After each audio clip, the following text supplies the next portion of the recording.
What if the speed of light was 30 miles an hour? What if Earth had two suns? Which cereal mascot would win in a fight? What if everyone lived underground? What if it What rained if money grew on What trees? if pigs could fly? I don't know if that would actually happen. It's much easier to store a unicycle than to store a horse. Hello everybody and welcome to Absurd Hypotheticals, the show where we overthink dumb questions so you don't have to. I'm your host Marcus Lehner, and I'm joined here today by Chris Yee and Ben Storms. Say hi, guys. Hey, I'm Chris. Hey, I'm Ben. Guys, it feels like it's been a while since we've done a good old Animal Kingdom question, so I'm kind of excited to dive back into just Googling a bunch of cool animals. It has been a while. We used to do a lot of animal questions. I think we started running out of animals. Yeah, we did so many that we couldn't think of other animals to do. So It wasn't that we ran out of animals, it was we ran out of ways to break all the animals. But we've thought of another one. Our question today is, what if all animals moved at the same speed? And when we say move at the same speed, we say they all have the same top speed. They can go slower than the speed. They're not locked into always going one consistent speed. That would open up a whole another can of issues. That would mean that they would not be able to stop if that was the case. But they can stop. But what we did is also, we each took a different speed to evaluate the animal kingdom at. So we've all picked a different top speed and kind of went into what happens with that. So Ben, you are the slowest speed, so I'm going to let you start us off. yes, so I went with 1 single mile per hour. What if all animals went 1 mile per hour? For a frame of reference, it's surprisingly hard to get one, actually. The only thing I could find was like the speed of an iceberg floating on like ocean currents, which does not tell me anything. The average walking pace is between 3 and 4 miles per hour, so a third to a fourth as fast as you personally walk is probably about what we're talking here. So there's a lot of ways you could do this, right? You could look at like the fastest any part of an animal's body can move is 1 mile per hour, and that gets into all kinds of weird, complicated stuff that I didn't want to deal with. So I basically just boiled it down to sort of the simple way to think about it. The fastest you can propel yourself in any direction is 1 mile per hour. The travel speed. Exactly, yes. It is possible for you to move your body to move faster than that if you're moved by natural forces, like moving water or air or gravity, right? You know, you could tuck yourself into a ball and roll down a hill, but if you are moving yourself with your own feet or whatever locomotive mean you have, that your max speed there is 1 mile per hour. I did interpret that to mean that things that move slower than that currently do speed up. So shout out to the big winners of this, the sea anemone, the slowest animal on Earth. Not actually stationary, it turns out. They generally do stay in one place, but they can move on their 1 foot at around 1 centimeter per hour, or 0.00006 miles per hour, which means they're moving like 16,000 times faster than they did before. I'm sorry, the sea anemone has a foot? Yeah, I was going to say the same thing. Yes, just 1. 1 foot. A single foot. How does it walk? I'm going to assume, based on the speed and the single foot, it involves wriggling. The wriggle foot. How did they classify it as a foot? I mean, man, I'm just going off what the internet people told me. I mean, I would guess a foot is any appendage used to move yourself, right? So is a snake a foot? Yes. Is a fish a foot? Move yourself across ground. So yes to snake, no to fish. Anyway, Okay.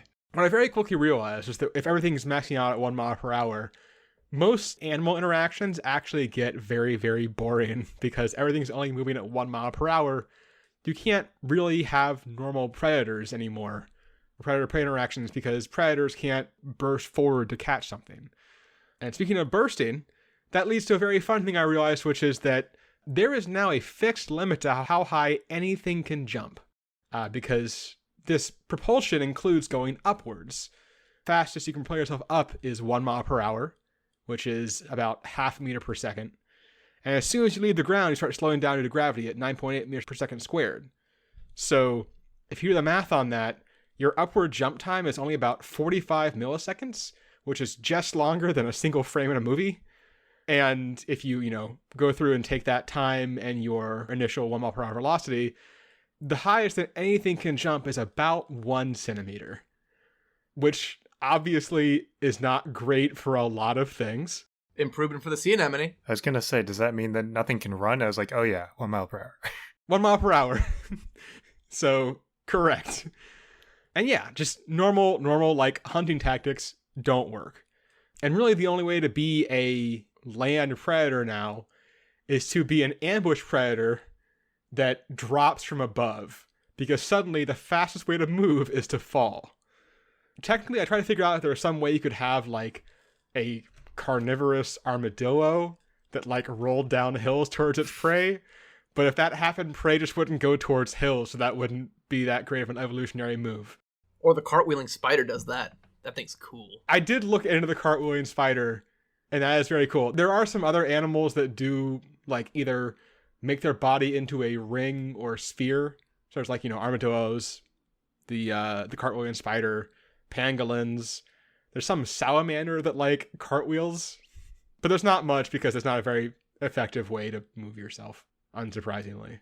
I also don't know how cartwheeling probably doesn't count, does it? Because that's still kind of leaping, but rolling does. Yeah, I mean, I know the spider is more rolling than cartwheeling. Right. It's more like I'm putting my legs out in a circle so that I don't just smash my face into the sand. Yeah. But like, I'm pretty sure that the salamander is more of an actual cartwheel where it's sort of springy as it goes. It's probably not kosher. Anyway, like I said, land predators basically have to drop from above, which gets us to a very fun situation where if the land predators have to drop from above from like a tree, they're going to have to be small, which means that all the predators are going to get really big. So it's going to go to very tiny tree-bound predators that drop onto the top of large, burly prey and try to, I guess, get them that way. I don't know. It's not going to work great. Poke them to death. Yeah, the ecosystem is kind of all messed up. But moving past ground-based stuff, because like I said, it's all very slow, I want to talk about flight.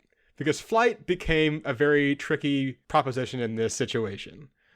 Birds almost certainly cannot take off from the ground, because they basically always either do some sort of jump or run to build up the initial speed when they take flight. Gliding is probably okay. Now, note, I did think about like flying squirrels. That does not work. They definitely leave. That will never ever work in this situation. They're just going to sort of sadly droop off the tree and yeah, no. But I had to sort of look up how much birds can actually fly without flapping their wings. I also realized that flapping their wings in the parameters of the question is kind of a hazy area because this is all Calvin ball anyway. But I decided in the spirit of the question, if birds can just flap their wings, everything is going to be a bird. So we're going to stick it to more of a gliding situation. And it turns out that large birds very heavily rely on gliding and what they call soaring. Because the problem they have is that when a bird gets too big, flapping their wings actually just takes a huge amount of energy, and it's super, super inefficient. So there are large birds that I think albatrosses spend about only 12% of their flight time flapping their wings. There's also a condor that spends about 99% of its time gliding or soaring because its wingspan is so massive that it just can't. Soaring, by the way, it's similar to gliding, but instead of just sort of always moving, gliding is sort of your falling with style, moving downwards the whole time. Soaring is catching a rising, hot air current and elevating as it happens. So there's also, I think, swifts. They are, small birds that eat bugs, and they will stay airborne for days at a time. They actually eat bugs. So they sort of like fly around through clouds of bugs to eat and apparently can sleep while flying. Scientists aren't sure exactly how that one works, but they theorize they might shut off half their brain at a time to sleep. I think there's a number of animals that can do that. It's weird as heck. Yeah, it really is. And so technically birds might be able to still, quote unquote, fly if they can get enough speed by like dropping off a cliff or a tree. But I feel like that's technically possible, practically not going to happen all that often. They have to get up into the tree in the first place. They could climb it. They got little claws. Yeah. It could work. It's not great, but it's possible. My final question then was, obviously, many animals and birds specifically migrate. Is this even feasible at this 1 mile per hour speed limit? So looking at the Canada goose, which is kind of the most, if you're looking at a goose, it's probably a Canada goose in the US or Canada, I would assume. Normally in their actual migration, they fly around 40 miles per hour, and that can spike up to about 70 if they get like a strong tailwind. And going at that, they can go roughly 1,500 miles in a day, which is about the distance from Winnipeg, Canada, to Austin, Texas. So I Google mapped the walking route from Winnipeg, Canada to Austin, Texas. It is roughly, yes, 1450 miles. And Google Maps says it'll take, while walking, 473 hours, or just under 20 days, which isn't including time to, sleep. Honestly, that's already better than I expected. Not going to lie. Unfortunately, doing the math out, it does work out to about 3 miles per hour, which is clearly breaking our speed limit. So it's more like 60 days, which I guess technically, if they're effectively just nomadic now, the geese could still do, right? They leave in, I don't know, September, get there before it's too cold, head back up in March. It works. I was really hoping, by the way, that I could get this fun mental image of them using the Mississippi River as basically a highway. But it turns out the average speed of the Mississippi River is about 1.2 miles per hour. It's faster. Hey, it's 20% faster. It is 20% faster, which honestly is kind of depressing. But technically, they could use the Mississippi River and cut off a few days that way. Point being, geese could actually still migrate, which I was actually not expecting to be the case. So overall, if animals go 1 mile per hour, it turns out that's not very exciting because everything is very slow. Big surprise. Who'd have thunk? Who'd have thunk? But there might still be birds. And if that's the case, everything might be birds because it's just a way better way to move around than walking around at 1 mile per hour. So hey, Marcus, what did you do? So I started with my speed of 10 miles an hour. So this is the more normalish speed. This is like a decent jog, 10 miles an hour. A lot of the animal kingdom actually does already operate around this speed. Flying insects are also kind of around 10 miles an hour. Flies are usually 5 to 10, bees are 15 to 20, somewhere in that range. So this is a normal operating speed for the animal kingdom. And I actually kind of started in the same place you did, Ben, with looking at kind of predation, because, lots of predators do rely on speed to take down their slower prey, cheetahs. And that doesn't really work so well if your prey is exactly as fast as you are. But there are actually quite a few ways predators can still function that still just work just fine. You had mentioned ambush hunting. And yeah, if you can't outrun them, just wait for them to come to you. As far as ambush hunting goes, there's some pretty cool and some pretty fucked up ambush predators out there. Trapdoor spiders, who literally spring out of trapdoors that they build, are kind of in both camps, where, ooh, that's cool, but also, man, I don't like that idea. And then kind of in just the pretty effed up camp, the giant water bug. I don't know if you guys have seen these ones before. It's basically a 4.5-inch giant beetle that ambushes fish by lying in wait at the bottom of the water or off of an underwater plant, and then just latching on and hugging fish. I never like it when a bug hunts something that's not a bug. Yeah. Yeah, it's regular fish. 4.5 inches really doesn't sound like a lot, but it's really big for a bug. It's big for a bug. Anything bigger than an inch is big for a bug. But yeah, so that's ambush hunting. There's also pack hunting. If you can't outrun your prey, you can just hunt in coordinated groups. Obvious example here is wolves. Although I actually wasn't sure if they were faster than the deer and the elk that they hunt. They are slightly faster. The difference is 4 or 5 miles an hour in top speed between 35 and 40. But of course, wolves, they use their pack tactics to kind of encircle and enclose and, gain ground through strategy more than actual speed. Pretty self-explanatory. Another animal I did not realize is a pack hunter. Apparently crocodiles. So enjoy that. Wait, seriously? Yeah, crocodiles, not always. They often are, they're more often hunting solo, but they are sometimes pack hunters. I hate that. Yeah. That's why I wrote it in my notes. The wolf pack hunting image with Ben's 1 mile an hour is a really funny image. It is. It really is. Oh man, there's a hill coming up. Let's strategize, guys. I like the idea that because everything's moving that slowly, the animal that's the prey is going to realize it's dead about a couple minutes before it actually gets caught, which really sucks. Yeah, there's another version of that too, which is endurance hunting. Because, yeah, if you can't outspeed them, there's also just the ability to run for 10 miles an hour for much longer than your prey. Wild dogs in Africa do this, but we've talked about it before. The most successful example of an endurance hunter is actually humans. If you ever wondered how humans actually survived before having all their cool technology, in the caveman eras where they're well, we suck at everything. We have bad claws, we have weak, brittle bodies, and, no fangs for anything. The answer is we are probably the most terrifying because we just chased animals for longer until they literally so exhausted they couldn't go on. We would just chase a deer for a day and a half until it literally collapsed from exhaustion. And our average marathon running speed was slightly higher than the deer's average speed of sprint weight, kind of tortoise in the hare type deal. except the tortoise murders the hare at the end of the race, I guess. And then my last example here, what they refer to as aggressive mimicry, which is almost like ambush hunting, but you use bait. Like, think the anglerfish. You got a shiny light that attracts fish with the promise of shiny food, I guess? I'm not sure what the fish thinks the bulb is. But of course, as always, there are worse and creepier examples in the animal kingdom.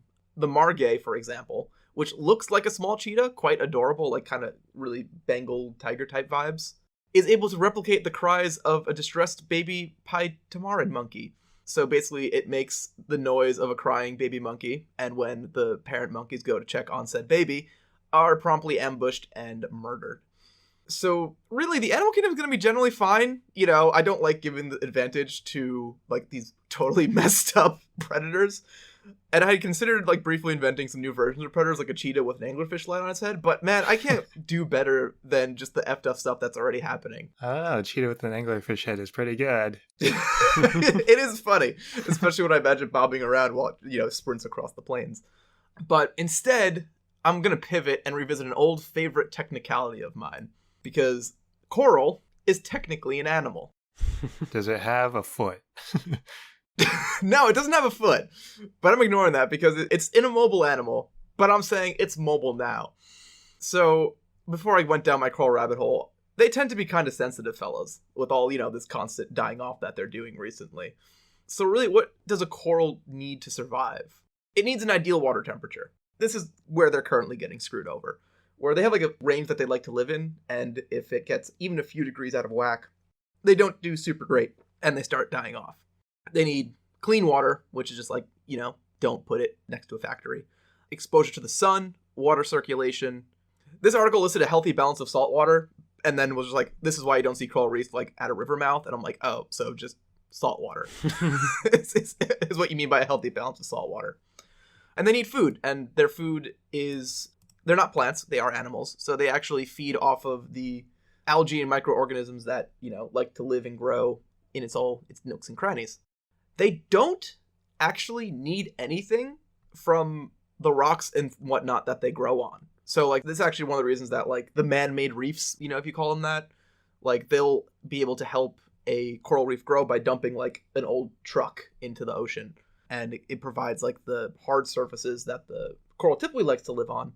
But it doesn't need anything. It can live on metal. Like, it's not getting any nutrients or anything from that rock. It's just a place to anchor. So if they're mobile, they're free to roam, which is actually kind of wild.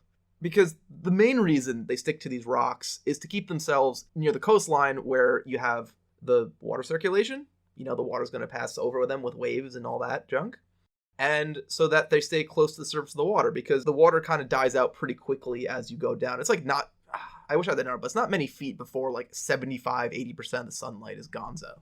So now, if they can move, nothing is stopping the coral from simply wandering the ocean like slightly below the surface. Like, food-wise, it effectively makes its own food, as long as it's in a place where all the algae and microorganisms can happily, photosynthesize. It's fine. It feeds itself. Water circulation. If it's moving at 10 miles an hour, that's plenty of water circulation for it to, keep that going. And exposure to the sun, pretty limited because there's only so much shoreline that isn't like deep ocean, most of the ocean, pretty dang deep. So there's really nothing stopping the coral reef. Like, they have predators, like, things eat coral reefs and mess with anemones and things like that. But it's fairly rare that they do like real damage to a reef. So what you'll eventually end up with is just this ocean-wide blanket of coral that will swirl and roam around just below the surface, and it'll kind of like follow the warm waters up and down the globe as the seasons change. And I can't really decide if that's good or bad as a whole. Like, on one hand, it's really going to mess with the ecosystem as a whole. Like, this is introducing a big change, and it's going to really deny lots of the lower layers of the ocean, like, directly below it, access to the sunlight they would normally get, because coral is not see-through last time I checked. But it's also going to introduce a huge amount of life into 99% of the ocean that is effectively a wet desert. Like, if you imagine the ocean is full of fish and things like this in the coastlines, that's not true. There'll be miles of ocean with, like, a fish in it. It's really completely deserted. And the only time you see groups of fish, like, in the mid-ocean is when there is something near the surface that they cling onto, like almost an oasis. And it can be as simple as like, tangled fishing net floating around, and like it's made this small floating patch that some fish use for shelter. And now that some fish are using it for shelter, it's a place for predators to go and eat. And suddenly there's a small little ecosystem based around like this floating stuff. But now we're going to have that kind of everywhere. And maybe there's a limiting factor. I'm not considering like nutrients or something that, the coral won't be able to go crazy. But I don't know specifically what it is. And I can definitely see just now there's just coral everywhere floating around. And it'll just be different. It will suck for boats. I'll say that. It's going to be a really bad day to be a boat. But for the animals, hey, maybe it's a good thing. I'm going to stay optimistic. It's good. So if all animals moved at 10 miles an hour, we would save the coral reefs. Chris, what did you do? What was your speed? So my speed was 100 miles per hour. What if all animals moved 100 miles per hour? Or if that was their top speed? I guess the winners would be the same as what you guys said, the anemone and the coral. You said the anemone, right, Ben? I said anemone, yeah. Yeah. It'd be the same for both of those. They can move faster now, so it's more extreme. But instead of focusing on like the water and on air like Ben did, I focused on land mostly. And I started out with the fastest land animal, which is the cheetah, which can run up to 80 miles per hour. So it would be able to run a little faster. And then I realized that was a dumb place to start. Can we take a moment to appreciate that, like, the cheetah is actually the fastest animal? It's not some BS like, oh yeah, cheetahs are really fast, but like here's like 4 random species you've never heard of that are faster. Like, cheetah, known as the fastest, is actually the fastest. Good job, basic education, I guess. So next I decided not to look at fast animals. I thought that was dumb. And I focused on slow animals. So I looked at like turtles and sloths and that kind of thing, and basically concluded that it would be fun and weird. They move fast now. But also really not that interesting to like do a deep dive on. But the thing is, with these animals, they're smaller animals. So instead of looking at the smaller animals, I wanted to look at the ones that would be scary if they could move super fast, and those would be the big, heavy animals. So I focused on the elephant. The largest elephant species is the African bush elephant. It's actually the largest and heaviest living land animal. And the largest recorded one has a shoulder height of 13 feet, and it weighs 10.4 tons. Jesus. Wow. Yeah, so it's big. It's a big boy. The thing is, 13 feet, like, most people right now are sitting in an 8 or 9 foot high ceiling. Yeah. Imagine, like, halfway up the next story is the top of the shoulder. And it's still got a head above that. Yeah, and I think it's usually longer than it is tall, right? Yeah, I think so. So I was just imagining, like, something of this size and weight charging at me at 100 miles per hour. Not a fun image. To add to that, they also have tusks, and the longest recorded tusk of these types of elephants is 11.5 feet long. So they have this giant spear in front of them charging at you. Now, to compare it with something else, I looked at an arrow to see how fast arrows go, and a recurve bow shoots an arrow up to 150 miles per hour. So the arrow does go faster, but the elephant is also 10.4 tons with an 11-foot spike. So I would choose the arrow, personally. I'd rather get shot by this arrow than this elephant, please. Right. So normally, African bush elephants, they can run. They can run up to 25 miles per hour, but they don't usually do it for long periods of time. And there's actually there's a reason behind this. And that is because elephants are endotherms, which means that they produce their own heat through metabolism, just like all other mammals. That's compared to ectotherms, which rely on external heat and like ambient heat to live. And endotherms, the elephant, produces heat through metabolism. And metabolism is actually affected by like your activity level. So if you're like doing something active, then your metabolism goes up. So if you're doing something like running 100 miles per hour, your metabolic rate skyrockets. And the reason this is a problem with elephants is because this overheats them. It's actually a thing where like smaller animals are a lot better at expelling their metabolic heat than large animals. This is because of the square cube law. We've talked about the square cube law a few times on this show, but it's basically like if you have a 3D shape and you like size it up, the volume of the shape grows faster than the surface area of the shape. Yeah, it's like why ants are always like, oh wow, they're like 1,000 times stronger than this compared to their body weight. But if you scale up an ant, you wouldn't have an ant that is crushing skyscrapers. You'd have an ant that collapses under its own weight. Right, yeah. So the body volume is actually the thing that produces the heat, like the inside of your body produces heat, and then the heat escapes through the surface area of your skin. So smaller animals, like, for an example, the Etruscan shrew is the smallest mammal in the world. It can get as small as 3 centimeters long as an adult, and it has a body mass as low as 1.3 grams. And due to its small size, it has a very, very small body surface area compared to the amount of volume it has. Other way around. So it has Yep. it has a very small volume compared to its surface area. So it creates a lot less body heat, and the body heat escapes a lot faster. And to make up for this, in order to live, it has a very, very high metabolic rate.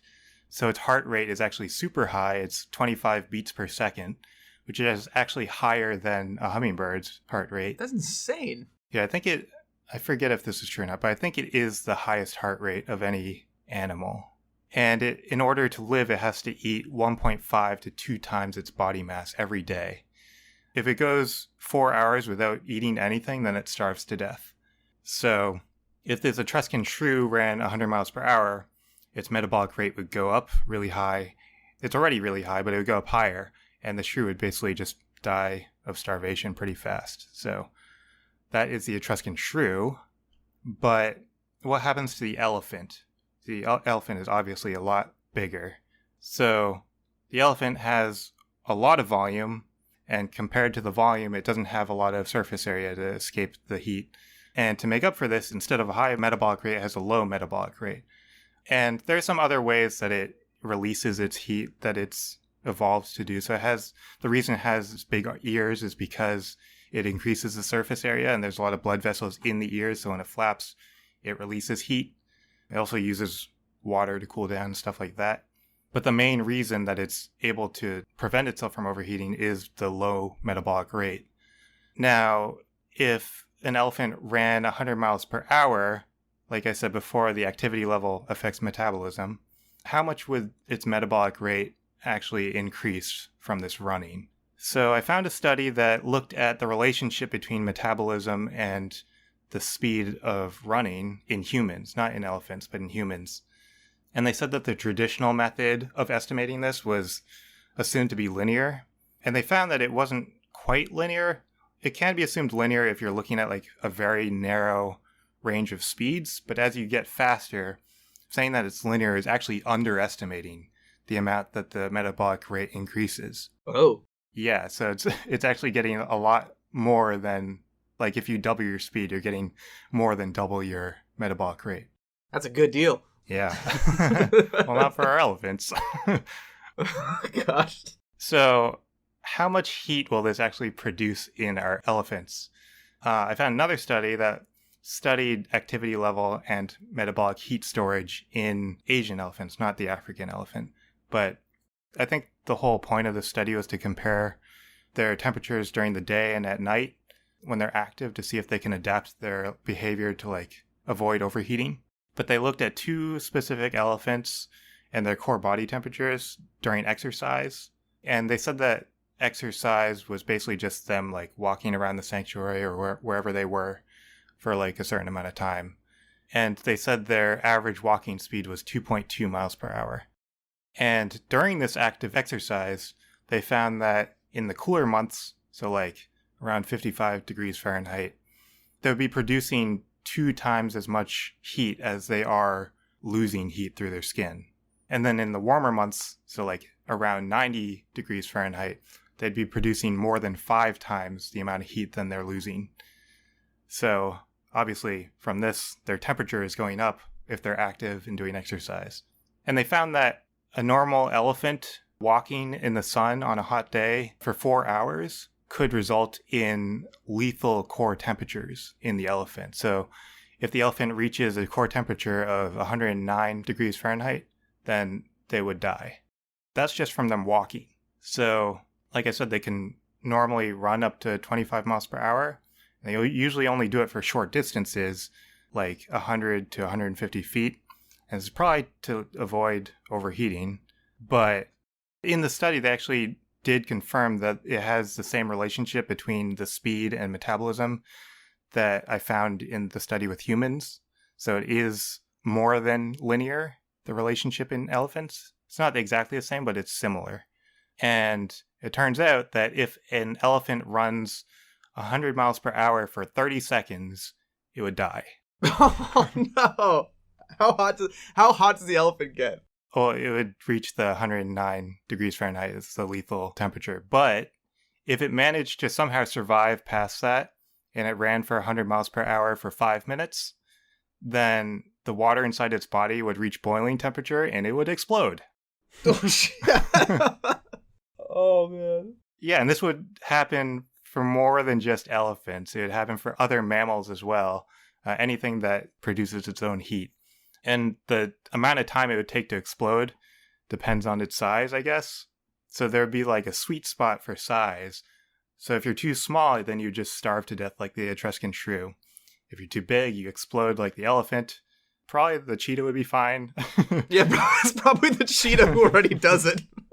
But yeah, I don't exactly know what the thresholds are for that size, but things would explode. Oh, man. I've never been so happy to imagine an elephant exploding, but also still a little sad. I also, can't get the image out of my head when you said lethal core temperature, that the elephant is, a robot spaceship inside, and there's, a dude, they're walking at, 3 miles an hour, and it's what are you doing? You're crazy! The core temperature! Stop! I just see, the cartoony steam gauge, with the needle, breaking up against the right side of it, Slow it down! Slow it down! The glass cracks on it. You'll kill us all! That's amazing. Absolutely amazing. And with that, I'm gonna move us over to our Would You Rather question, because we're not topping the exploding elephant. You can't. It's impossible. Chris. Yes. You explode the elephant, you get the first question here. That's my reward. It's your reward. Would you rather be an experimental patient for cryogenics or for human cloning? So, what's the fail state for the cloning? It's really just that you don't get a clone, right? Should we say that both the fail states death on both? Or maybe not. I guess just a tissue sample, right? Yeah. Technically you could die from them taking a tissue sample. If they do it really badly. Or you get hit by a bus on the way in, right? You trip and going down the stairs. Yeah, right. But the cryogenics, you're gonna die. Right. Yeah. Well, they're already on human trials. I mean, if it's just gonna be one's gonna murder me, one's gonna be whatever. If you just assume I'm gonna die in cryogenics, doesn't really make it much of a would you rather. Well, it's what's the chance of it failing versus if it succeeds, then I'm in the future, and that's cool. Right. That's what I was gonna say. Is that the cryogenics is basically to you time travel. Which is, I guess, also bad. Let's do no chance of death. We can bring it back into the equation later, but let's say you're a test patient, but they're successful. You're the first cryogenically frozen or the first cloned person. Do I want another me? Yeah, what are my clones, does he have all my memories, and does he think he is me? I think we go, modern day cloning, there's a new you that's now a baby. It just has all your genetics the same. So none of my memories. None of your memories. It's just a new thing that's you. But yeah, it does not have your memories. And it's a baby version of me. Yeah. Or is that less interesting as a hypothetical? Should we go with the it's exactly you? I think it's exactly you is more interesting because it is. If it's not exactly me, then I think it's an easy choice. Then I would choose the cloning. All right, let's go. It's exactly you. There's a new exact you. It knows it's a clone. Let's avoid that plot hole. Okay, it knows it's a clone, but it has all my personality, all my memories, and there's no mistaking that I'm not the clone. Yeah, you got a tattoo or something. We'll go with that. Foolproof plan. Yeah, he's got a tramp stamp that just says clone that he can't remove. I'm the clone. See, the thing with the cryogenics is it'd be cool to see the future, but all my friends would be gone, all my family would be gone, I wouldn't have any connections. Well, I guess how far ahead in the future are we talking here? Probably not far enough ahead for it to be cool. Yeah, either it's not cool enough or it's cool for a day and then everyone's dead that you know. Yeah, these are both negative. It's got to be at least 5-10 years for the cryogen, minimum. Yeah. Let's pick a time. Let's say 5 years. Yeah, 5 years is a good amount of time. Because I think both of these for me are negatives. I think both are not good. I think I agree with that, actually. Actually, it depends on what your relationship with your clone is. If they're friendly, which I think my clone would be friendly to me, then, like, you could... Do people know that you have a clone? Well, that's what I think is going to be the negative. Is yes, I think absolutely. If you went to a lab and they cloned you, it's going to be in the news. So it's not a secret. So you can't fool people. But you are probably a celebrity now. That's true. Or your clone is the celebrity? Yeah, who would be more famous? No, people remember Dolly the sheep, not Dolly 2.0. I don't know. I think the clone would be more famous than me. You'd probably have to go together with your clone because they want the visual of both of you side by side. That's true. It would be both of you. You're right. I'm kind of digging what Chris said, though, about, like, if the clone was my personality, my clone would be pretty damn chill. I think I'm a good person, which I think most people think. I think we'd both be able to deal. We'd probably start a podcast or something. People can't tell voices apart anyway on podcasts. Yeah, it's not like we would, like, try to murder each other or anything. God, it would just be so weird. I don't know. It'd be weird at first, but you get used to it.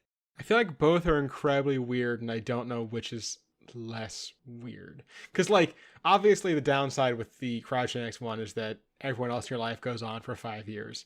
But in the cloning one, everyone else in your life suddenly has another you. See, I think the cryogenics, if it's only 5 years, I don't think that's much of a difference. Like, it's basically the same as normal life, it's just you lost 5 years, or you're 5 years behind everyone.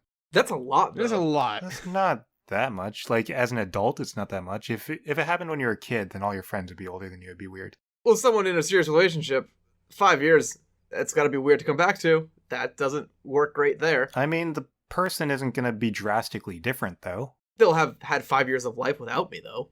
Yeah. I mean, I don't know. I think the difference is way smaller than if you have a clone. I think the opposite. Yeah. I think being gone for 5 years would mess my life more than, or like would mess with my relationships more than having a clone would. We're basically talking about Endgame. Because they're gone for 5 years, right? Yeah.